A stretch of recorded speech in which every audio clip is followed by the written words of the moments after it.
Good morning, Mario, and good morning.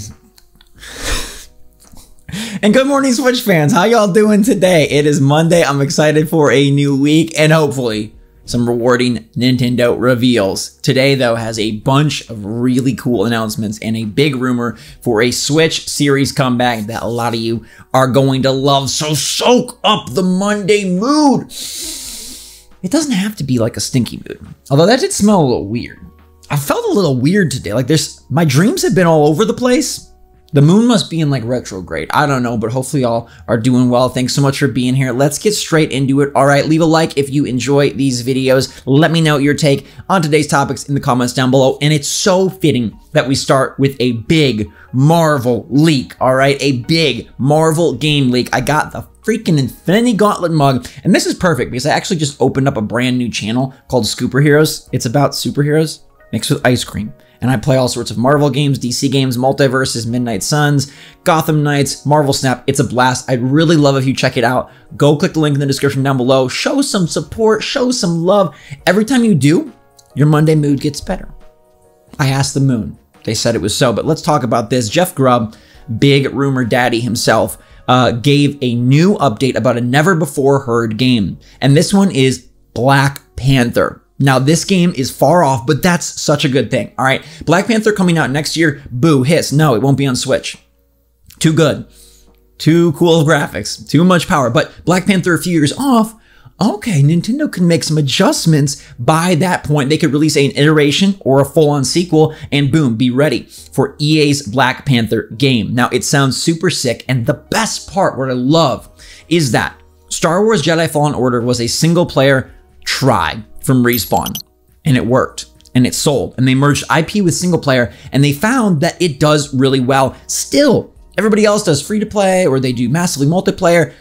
Single player has a place, and so EA is allowing Project Rainier, and that is going to be a Black Panther single player open world game from the former Monolith Studio devs. Now, Monolith made the Shadows of Middle-earth games. If you remember those with the cool systems of like, oh, this orc wants to eat you because you tickled him when he was in school. That whole system where they like remembered you, and it was like that dynamic, what was it called? The, help me out, editor Gabe, Nemesis system.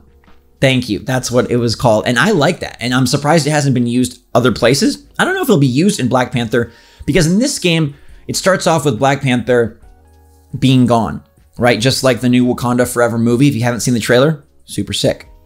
You then take on the mantle of Black Panther, but it seems like it's going to be a predetermined like new character. You're not going to create a character. You're going to be like the new Black Panther and have to sort of assume the role, interact with all of the Wakandians and figure out what's going on. This sounds super sick, and I hope that when it does come out, 2025, something like that, it is ready for Switch. I hope Nintendo has a console ready for it. EA does sometimes like to work with Switch, and so I think a better system would really motivate them to move more of their titles like this game, like the Star Wars series, like Madden, onto the platform. So that is a really good leak, a really cool rumor. And I'm so into Marvel lately that is perfect. It's just like really good timing. Check out Scooper Heroes.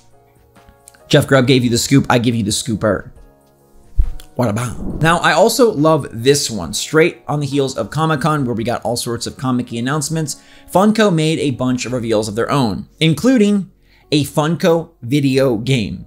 Now, on the surface, yuck. Sounds like it's gonna be for little kids. But let me tell you that John Burton is helming this new studio, 10 by 10, making this game. Now, John Burton is the founder of Traveler's Tales and TT Games, who are the people behind the Lego games, which are kid-friendly, but they're gamer fun. Those are some of the coolest games based on IP. The Lego Star Wars one that just came out on Switch is phenomenal, and they've done great work with many IP like Marvel and DC. So the Funko game is supposed to incorporate a bunch of IP as well, and if this is a new twist and new take on how they did Lego games, but maybe targeted towards a slightly older audience, I feel like Funko collectors, like, kids collect them, but I got my Funko Pop collection over there. What's up? Rapper Mike, Scranton Dwight. I got the baby from Dinosaurs. Perfect Cell. Yeah, anyways, Funko is really fun for all ages. And so I'm sure the game will be like appealing to all ages, but this is John Burton, who made a career out of turning a Lego game into something really fun and really good that continued to improve. So I think this Funko game has a lot of potential, and bringing in different IP like Marvel or Disney or Star Wars or who knows what else could be a really cool match and a chance to jump outside of the Lego realm, but do sort of a similar thing. Like, I love when people have a chance to leave the confines and maybe take their talents and let them blossom. So this game's actually coming out next year. We don't really know anything about it, but apparently it's coming out next year. And here's hoping it's not a mobile game. Here's hoping it's not. I mean, I think they say AAA, right? Yeah, it's a AAA. It's a AAA game. Okay, I'm sold on this. Let me know if you're excited about the Funko game. This should come to Switch. All the Lego stuff's on Switch, so this should come to Switch, and I think it's a pretty sexy announcement and one that makes my Monday mood elevator up. You want to go elevator down, we can talk about today's delay, which is kind of a double delay for Switch, and you'll see what I mean. Lord of the Rings Gollum has been pushed a couple of months on all platforms. The game was supposed to release on September 1st, but today they announced that, we need more time with this game, and probably a great move because the recent gameplay trailer looked boring. It looked really boring. It looked really bad. Like, I don't know, maybe it's a failed concept, but that just did not look that great. Like, whatever they did with Gollum looked kind of boring, so I'm sure based on feedback and time and things of that sort, they're going to take more time. But we already knew that the Switch version was pushed from day and date to be later in the year, and now that this is pushed probably till next spring, that means the Switch version is probably pushed even later, so like a double delay. Now, there is a chance that they could use this extra time to get all the versions sort of synced up, but that seems like a pipe dream. It feels like all of these promises of Switch day and date end up falling empty. Like, remember Dying Light 2 on Switch? Anybody played it? No, none of you have, because it's still not out. They haven't said a word. Not a peep. Peep, peep. Also, this makes me really worried for Hogwarts Legacy, because Hogwarts Legacy is supposed to come out in November. But in one way, it could make you really happy for Hogwarts, because if Gollum's getting delayed, Warner Brothers wants something to come out. And Hogwarts will be their big seller, and now with one less game on the fall schedule, they probably need the sales and the numbers to please shareholders. So I think they'll do whatever they can to get Hogwarts Legacy out, but I still wouldn't be surprised if a Switch delay for that game happens as well. It's the way of the world right now, my friends. Who played Kid Icarus Uprising back on the 3DS? That's my little brother used to call it. This was a really good game that people loved a lot, and I've wondered why Sakurai and the squad have not dipped back into the Kid Icarus well. Well, according to leaker, rumor mongerer Zippo, who has, his track record is up and down, I'll say that, but he previously did get some stuff right. He now has been touting a lot of rumors, okay? He's touting a lot of things about games that, are years away. Now, the question you want to ask is, can we trust this guy, Zippo? He's been in the news lately because he's been talking a lot of Nintendo games that are supposedly in development. He had a big post about Donkey Kong. Last week, he talked about Star Fox being made by Nintendo and a third-party partner.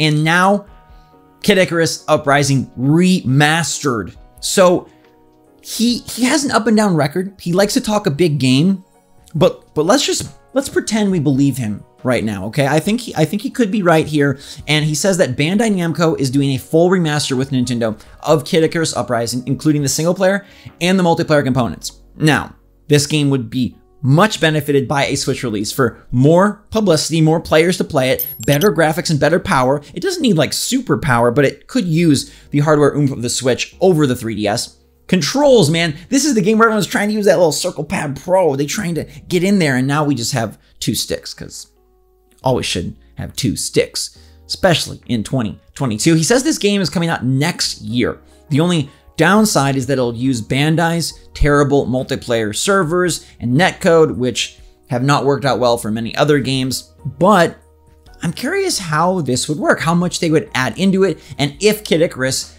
can do the Metroid thing, can do all the other series things where on Switch it just sells boom, boom, boom, boom. The game was beloved when it came out. It has kind of like a really excited fan base, and so I think this would be a big reveal for Nintendo, and maybe it's an early year title. They like to do sort of their remakes, their re-releases, their ports, their smaller stuff early in the year oftentimes, and maybe this is like a January or February, March type game. We could see this at an upcoming Direct, but I'd love for one of Zippo's big projects to be proven, right? So we can have like a better idea about the others, because you do got a grain of salt it, because DK, Star Fox, and now Kid Icarus, none of them are out. And he even made Mario Kart X rumors, but that obviously hasn't been announced either. So we really have a lot of just sort of floating rumors that he could be spot on, or he could be just completely fishing in the wrong pools. I think Kid Icarus does make sense.